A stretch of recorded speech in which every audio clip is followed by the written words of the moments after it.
If you want to add sounds effects in the CapCut app, first of all I will CapCut, and after that I will create a new project from here. And after that, for example, I will choose this video and I will click on add. And from here, if I want to add sounds effect, I will click on audio on the second option on the left down corner. And after that will show up to me sounds effects from here, this option, tap on it.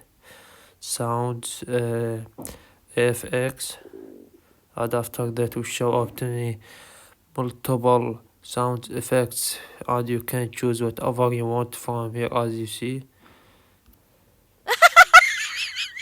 Or you can choose from here, as you see.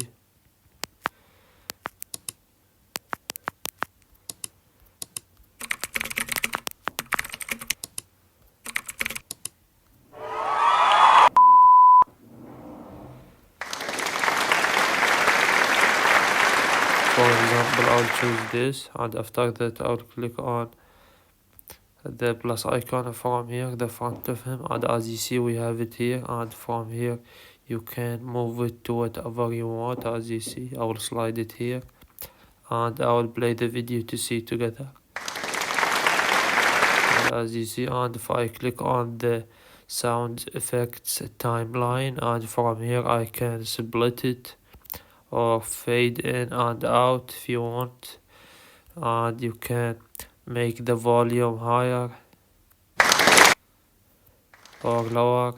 I'll make it higher from here, and after that you can change the voice effect from here, or you can delete it, or you can speed up from here, or reduce noise from here, or you can duplicate from here, as you see. And basically that's it. Please leave a like on the video, and if this video helped you, subscribe to our channel. Thank you for watching.